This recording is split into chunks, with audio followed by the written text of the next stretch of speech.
بغيت تموين ولا تخرج بغيت فلوس ايوا بغيت تموين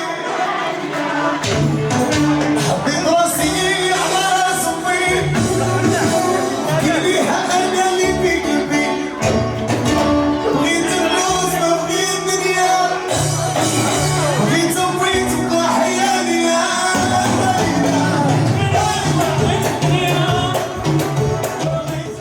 مشاهدي الكرام، كنتمنى تكونوا بخير وعلى خير ويلقاكم هذا الفيديو نتوما في احسن الاحوال. عدت من جديد ونتمنى ان شاء الله هذا الرجوع اليوتيوب يكون عليه خير ليا وليكم، يعم بالفائده على الجميع ان شاء الله. من شحال هادي وانا باش كنت في يوتيوب بصراحه تفاعلت لي القناه. كي كتعرفوا يمكن انا من الناس الاوائل اللي تفاعلت لهم القناه في 24 ساعه. كنت من الناس المحظوظين في يوتيوب، مي ما استغليتش الفرصه مزيان، ولكن انا اي حاجه كدوز ما كندمش عليها. لقيت راسي في واحد الفتره انني ما كنعطيكمش شي حاجه اللي نتوما كتستافدوا منها، وخصوصا انا ضد الفيديوهات اللي انا مشيت هنا انا درت هنا. انا كنبغي يكون حتى الا درت بعض الفيديوهات هكاك يكونوا بفائده، يعني غتدخل اليوتيوب غتتفرج فيا غتضيع كونيكسيون، غتضيع وقتك، غتضيع، خصك تاخذ مني كيف ما انا كناخذ وكنستافد من يوتيوب. الفتره اللي مضات كنت في ظروف شويه صعبه، كنت كنوجد بزاف ديال الحوايج في حياتي. كنت في فتره ديال راحه باش انني ندير واحد الخطوه اللي تكون كبيره او جريئه في حياتي اللي تزيد بيا تدفعني لقدام. هذا كان هو السبب ديال الغياب ديالي عليكم. وكي تعرفوا بزاف الناس اللي ديال قنيطره اللي غيشوفوني يبتوني وغيعرفوا بانني حاليا كنصور لكم من وسط المطعم ديالي، وهذه هي المفاجاه بالنسبه للناس اللي متتبعين عندي غير في يوتيوب. غير هي المفاجاه ان القناه ديالي راه ما بقاتش كيف ما تعرفوا متفاعله، على حسب انني مده ما حطيتش فيها. هادشي علاش خصنا ندير يدي في يديكم ونتعاونوا باش نزيدوا بهذه القناه القدام ويرجعوا الاعلانات من جديد. وقبل ما ديروا اي حاجه، قبل من اي بارطاج، قبل من اي جيم، قبل من اي كلمه زوينه في حقي، كنبغي نقول لكم شكرا على اي حاجه تقدروا ديروها باش تساندوني وتساعدوني باش ان شاء الله هذه القناه تسهر، لحقاش تستحق داكشي اللي كنفكر انني ندير في هذه القناه. يستحق التشجيع ديالكم ويستحق البارطاج ديالكم. شكرا لكم على كل شيء المره الثانيه. ودابا غنخليكم مع لقطات من افتتاح المطعم ديالي اللي كان بحضور فنانين كبار اللي شرفوني. كنبغي نقول لهم شكرا من هذا المنبر هذا. شكرا حيت ساندتوني، وقفتوا معايا، كبرتوا بيا. زعما شي حاجه اللي كنتفكرها كيجيوني الدموع، حيت ما سهلاش ان نجوم كبار يسهروا معاك ويبقاو معاك ويوقفوا معاك كانهم كيوقفوا مع الاخت ديالهم بدون ما نذكر الاسماء. شكرا لاي واحد كان حاضر عندي، من فنانين، من متتبعين، من عائلتي، من جيراني، من خوتي، من كل شيء، من جنود الخفاء، من كل شيء كنبغي نقول لهم شكرا على داك الافتتاح اللي كان اكثر من رائع، اللي باقي الصدى ديالو لحد الان كيوصلني، وكيقولوا بزاف الكلام زوين على انه كان احسن افتتاح داز في مدينه القنيطره، وهذه شي حاجه اللي كتشرفني. وهنا كنبغي نقول لكم واحد الميساج كان وقع لي انا نهار الافتتاح. انا كنهضر معكم دابا كعائله، يعني كنشكي عليكم وكنقول لكم حوايج زوينين والخايبين. كان درت انا الافتتاح، وكان هنا واحد المناسبه بلا ما نذكر الاسم ديالها، كانت في مدينه القنيطره. وهذا السيد هذا اللي كان منظم هذه المناسبه عيط لي وقال لي واش انت من نيتك غديري الافتتاح في هذه المناسبه اللي انا دايره هنا في قنيطره، كتنتظري شي حد انه يجي عندك او لا يكون عندك؟ قال لي غير الافتتاح ديريه نهار اخر. انا قلت ما غنغيرش التاريخ ديال الافتتاح، لحقاش هذا التاريخ ماشي انا اللي حدو الصديق والاخ، ونعم باش كنقول لكم راه اخ مراد البوريقي اللي كنبغي نقول له من هذا المنبر هذا شكرا بزاف على وقفتك معايا. يعني مادام هو حدد لي هذا التاريخ مستحيل انني نغيره، فخليته. والسيد حاربني على قد ما قدر بكلمات اللي هي ديال سخريه وكلمات خايبه، والحمد لله صدق الافتتاح ديالي منور اكثر وفي حضور اكثر وداز بلا ما ندخل معكم في التفاصيل داز جميل جدا.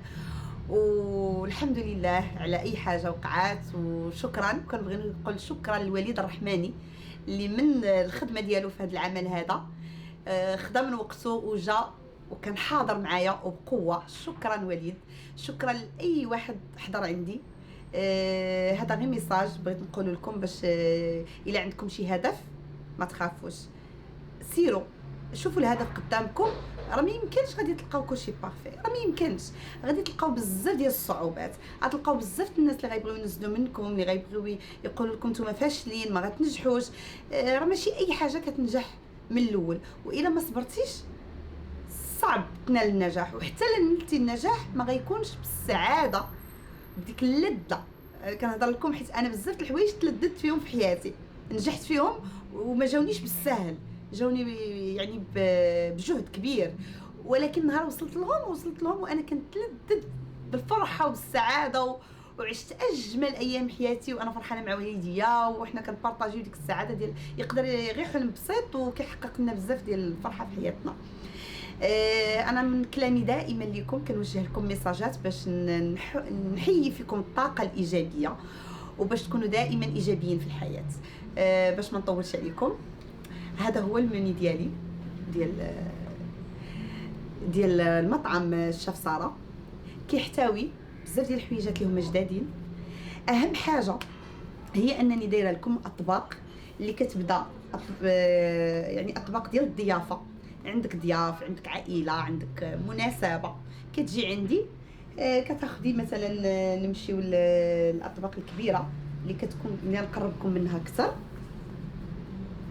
عندي هنايا كتبدا من 6 اشخاص حتى ل 10 ديال الاشخاص. اغلى واحد فيهم كيدير 800 درهم. تخيلي معايا عندك الضيوف ديالك كتجي كنستقبلوك باتاي بالضيافه من الباب، كتطلعي في اجواء وطقوس اللي هي مغربيه، كتطلعي عندي المحل انت والضيوف ديالك متكبر يعني مكبرين بكم وكل شيء زويول. وكيجيك هذا الطبق هذا اللي كيجي بواحد الشو اللي هو جميل يعني بالعافيه وطقوس جميله جدا. كيتقدم لك فيها يعني كاين الدجاج بالفخوي دماغ بالسمك، هذا شي حاجه سبيسيال ديالي. وكيجيك فيها الدجاجه اللي كتكون بالليمون وروز اللي بالكوكو وبسطيله الوسط وبزاف ديال المقبلات. المهم كيحتوي هذا الطبق هذا اللي هو الثمن ديالو كيبدا من 450 حتى ل 800 درهم. كيشتمل عده اصناف من الطبخ اللي هما اختصاص ديالي واللي هما حويجات جدادين. كاع الناس اللي جاو عندي وراني دوزت بزاف ديال المناسبات هنا في المحل عندي كنحس بهم مع الضيوف ديالهم هما فخورين وعجبهم الحال وبثمن اللي هو جد مناسب، لان راك عارفين الا جاو عندك ما شاء الله غير 6 الناس ولا غير واخا غير شخص واحد، حنا المغاربه معروفين بالكرم ديال الضيوف ديالنا. على الاقل كتخلي فيها واحد 3000 درهم ولا واحد 5000 درهم في ضيافه وحده في دارك، وما كتكونش بنفس يعني بنفس النيفو اللي تقدري تجي عندي انا وبثمن اللي هو رخيص. ما كتغسلي مواعن، ما كتضربي تماره، ما كتسربي، ما كديري حتى شي حاجه. هذه شي حاجه جديده لاول مره في مدينه القنيطره، بالاضافه الى بزاف الحوايج جداد غنتكلم لكم عليهم في فيديو لاحق باش ما نطولوش هذا الفيديو هذا، حيت انا في هذا الفيديو باغا نشارك معكم بعض اللقطات من الافتتاح اللي درنا المطعم الشيف ساره. لقطات اللي هما جميله وزوينه. هما كنعتذر من المشاهدين الكرام ان التصوير راقي وجميل ولكن ما مصورش بالطريقه اللي كيطلب المطلوبه عند يوتيوب، يعني ما مصورش بالعرض حيت حنا كنا كننزلوه غير في الانستغرام. بالمناسبه دخلوا الانستغرام ديالي نخليه لكم هنايا الشيف ساره البريمي والشيف ساره اوفيسيال، الشيف ساره اوفيسيال ديال المطعم. دخلوا باش تشوفوا الشو اللي كنقدم، تشوفوا حويجات اللي هما كثيرين، وغنزل لكم الشو اللي درت انا والصديق والرفيق والسند مازن شيف اللي كنبغي نقول له مبروك والف مبروك الافتتاح الفرع الثالث في مدينه طنجه. ان شاء الله تفتتح في المغرب كامل. انسان يستحق وهو مثلي الاعلى في هذه الحياه. كنبغي واخا نبقى نشكرو حتى لغدا الصباح ما غنساليش، غنشكرو في هذا الفيديو كامل. انسان اللي عطانا صوره جميله بزاف على الشعب السوري، اللي كنبغي نقدم له تحيه من هذا الفيديو هذا. شكرا لكم، وخليكم مع مقتطفات من ونرجع باش نهضر معكم في بعض التفاصيل اخرى على المنيو ديالي. خليكم مع لقطات.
بغيت تمويل ولا تخوفش بغيت فلوس، ايوا بغيت تمويل ما عندك لا قبول، والحاجة ما تكون فيما تعطينا، والله ما بديت التوسل.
كنتمنى تكونوا استمتعتوا معنا باللقطات من افتتاح مطعم الشيف ساره بمدينه القنيطره، كيف ما استمتعنا حنايا وحنا وسط الحفل.